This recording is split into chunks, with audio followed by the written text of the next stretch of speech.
कैसे चुनाव आयोग के दफ्तर के बाहर लगी सैकड़ों लोगों की भीड़। दोस्तों, कहां ज्ञानेश कुमार का जुलूस निकाला जा रहा है। दोस्तों, बकायदा मेट्रो ट्रेन के बीच में रोक रोक कर ज्ञानेश कुमार की पोल पट्टी कौन खोल रहा है, और क्या वाकई में राहुल गांधी इस महीने के अंत तक दिल्ली के रामलीला मैदान में ज्ञानेश कुमार या फिर ये कह ले कि चुनाव आयोग से सीधा 1-to-1 मुकाबला करने वाले हैं।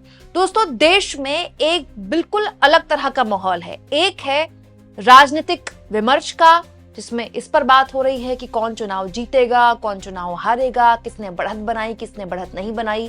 वहीं दूसरी ओर एक दूसरा विमर्श है जो सोशल मीडिया में और गाहे बगाहे जमीन पर अब चाय की टपरी के साथ इस बात पर चर्चा होने लगी है कि क्या वाकई में राहुल गांधी जो आरोप चुनाव आयोग पर लगा रहे हैं उसमें कोई सच्चाई है कि नहीं है।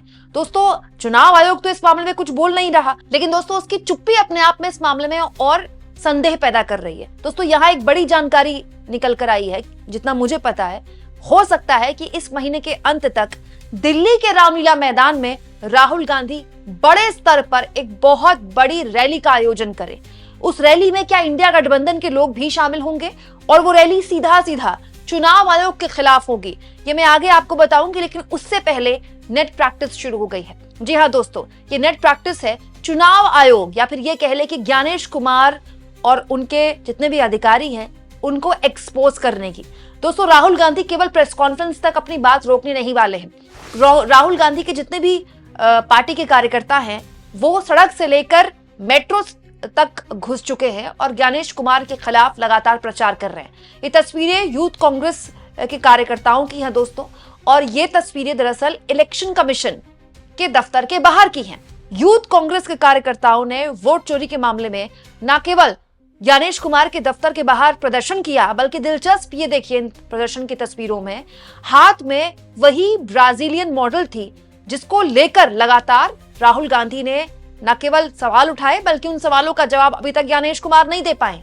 अगर आपको ऐसा लगता है कि मामला यहीं तक रुक गया है तो नहीं, बकायदा चौक चौराहों तक ये मामला जा चुका है।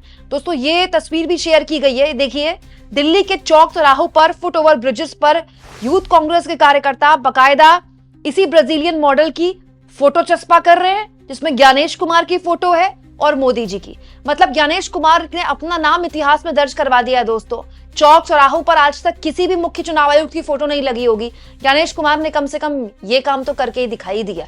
और तो और दोस्तों, हालत ये हो गई है कि यूथ कांग्रेस के कार्यकर्ता बकायदा पश्चिम बंगाल में, देश के अलग अलग हिस्सों में प्रदर्शन चल रहे हैं। देखिए, पश्चिम बंगाल में यूथ कांग्रेस के कार्यकर्ताओं ने ज्ञानेश कुमार के खिलाफ जबरदस्त प्रदर्शन करते हुए उनका पुतला फूका।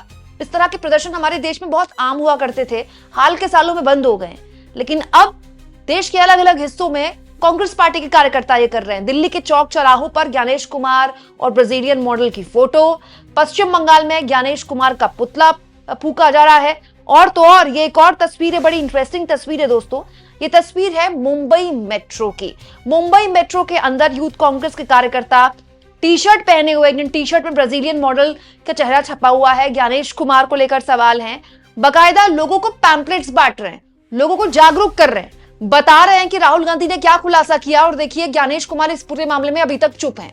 यानी आप कह सकते हैं दिल्ली, पश्चिम बंगाल, इसके अलावा मुंबई वहां की मेट्रो में, और इसके अलावा तमिलनाडु, जी हां, तमिलनाडु में भी ये प्रदर्शन शुरू हो चुका है।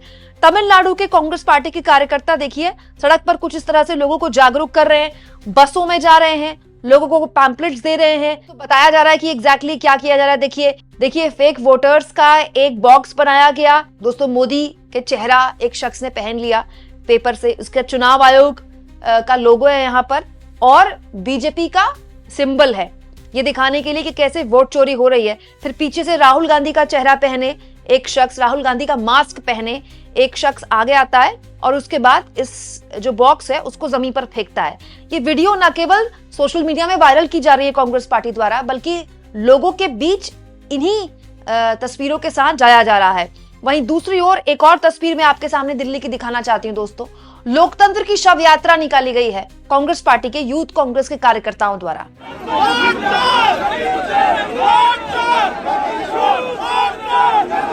और तो और सोशल मीडिया में ऐसी तस्वीरें भी कांग्रेस पार्टी द्वारा शेयर की जा रही हैं। एक ब्राजीलियन मॉडल, 22 भारतीय वोट चोरी का ब्राजीलियन एडिशन, ज्ञानेश कुमार की फोटो नीचे और मोदी की फोटो। यानी आप कह सकते हैं कि चुनाव आयोग के दफ्तर के बाहर से लेकर दिल्ली के चौक चौराहों तक, महाराष्ट्र के मुंबई में मेट्रो के अंदर वोट चोरी के नारों, वोट चोरी के पैम्पलेट से लेकर पश्चिम बंगाल में चुनाव आयोग और ज्ञानेश कुमार के पुतले फूकने तक, और तो और जबरदस्त तरीके से ज्ञानेश कुमार के दफ्तर का घेराव करने तक तमाम तस्वीरें देश के अलग अलग हिस्सों से जानबूझकर पैदा की जा रही है, तमिलनाडु से लेकर बंगाल तक, दिल्ली से लेकर महाराष्ट्र तक, ताकि एक माहौल कांग्रेस पार्टी बनाए कि ये जो प्रेस कॉन्फ्रेंस राहुल गांधी कर रहे हैं केवल प्रेस कॉन्फ्रेंस भर नहीं है। और तो और बाकायदा प्रियंका गांधी ने भी कुछ दिन पहले औपचारिक तौर पर अपनी रैली में तीनों के नाम के नारे लगाए हैं कि बोलिए ज्ञानेश कुमार चोर हैं। ज्ञानेश कुमार, एसएस संधू, विवेक जोशी। दोस्तों, इसके अलावा कुछ दिन पहले मैंने आपको एक खबर दिखाई थी कि इंडिया गठबंधन के जो तमाम नेता हैं, इसको लेकर मंथन, विचार विमर्श अब चलने लगा है कि ये जो एसआईआर देश भर में हो रहा है, इसको लेकर एक ऑल पार्टी मीटिंग बुलाई जा सकती है। हो सकता है ऑल पार्टी मीटिंग हो बिहार चुनाव के बाद। दिलचस्प ये है कि ऑलरेडी एमके स्टालिन सहित तमाम 44 दल हैं जो तमिलनाडु में होने वाले एसआईआर को लेकर सुप्रीम कोर्ट जाने की तैयारी कर चुके हैं। सुनने में यह आ रहा है कि ऐसी कोई बैठक अगर होती है इंडिया गठबंधन की, तो इस बैठक के बाद दिल्ली के रामलीला मैदान में कोई बड़ी रैली भी हो सकती है, और वो एक रैली होगी जिसके जरिए राहुल गांधी ये एस्टैब्लिश करना चाहते हैं कि दरअसल नरेंद्र मोदी की जो ये जीत है, ये चोरी की जीत है। और ये बात सच है दोस्तों कि देश भर में इसको लेकर अब चर्चा तो हुई है, लोगों में एक जागरूकता भी आई है, लेकिन ये अभी भी फैला हुआ है। मतलब चर्चा भी होती है, फिर साथ में वही लोग चुनाव में हिस्सा भी लेते हैं, और उसके बाद चुनाव के समीकरणों पर भी चर्चा होनी शुरू हो जाती है। हालांकि चुनाव का बहिष्कार होना भी नहीं चाहिए, और कांग्रेस पार्टी खुद भी नहीं कर रही है। राहुल गांधी खुद भी प्रचार कर रहे हैं ना बिहार में, और बिहार में जब वो प्रचार करते हैं तो बाकायदा बोलते हैं कि देखिए मैंने हरियाणा में प्रेस कॉन्फ्रेंस की, लेकिन हरियाणा की मेरी इस प्रेस कॉन्फ्रेंस पर अभी तक चुनाव आयोग ने कोई जवाब नहीं दिया है। इन्होंने हरियाणा चोरी कर लिया, महाराष्ट्र चोरी कर लिया, अब आप बिहार चोरी मत करने दीजिएगा। तो बहुत सी ऐसी चीजें हैं, बहुत सी ऐसी बातें हैं जिस पर पर्दे के पीछे काम चल रहा है। राहुल गांधी ये चाहते हैं कि जो अभी तक एक फैला हुआ नैरेटिव है, बात सब कर रहे हैं लेकिन इस पर कोई बात नहीं कर रहा मतलब इसको कोई संजीदगी से नहीं ले रहा है, ये एक एजेंडे के तौर पर बने। इससे दो चीजें होती हैं दोस्तों। इससे एक चीज ये होती है कि राहुल गांधी एक मुसलसल एक मुद्दे को लेकर लोगों के बीच जाते हैं, एक जिद की तरह। हालांकि इसका प्रभाव कितना होगा नहीं होगा मैं तो नहीं कह सकती, लेकिन ये बात मैंने आपको वोटर अधिकार यात्रा के दौरान ही बोल दी थी। भीड़ बहुत आ रही है, लेकिन वोट चोरी के नाम पे नहीं मिलेंगे। देखिए, वोट आज भी बिहार में जाति पर ही पड़ रहे हैं, लेकिन इस एक नैरेटिव के जरिए राहुल गांधी एक चीज स्टैब्लिश करना चाहते हैं कि नरेंद्र मोदी की ये जीत चोरी की जीत है।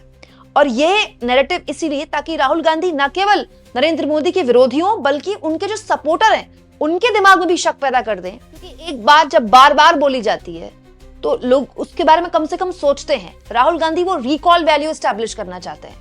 आप इस मुद्दे पर क्या सोचते हैं कमेंट बॉक्स में जरूर लिखें, और जितना हो सके चैनल को शेयर भी करें, सब्सक्राइब भी करें, और थैंक्स और ज्वाइन के ऑप्शन से दोस्तों अगर आप चाहें तो कुछ आर्थिक मदद भी चैनल की जरूर करें।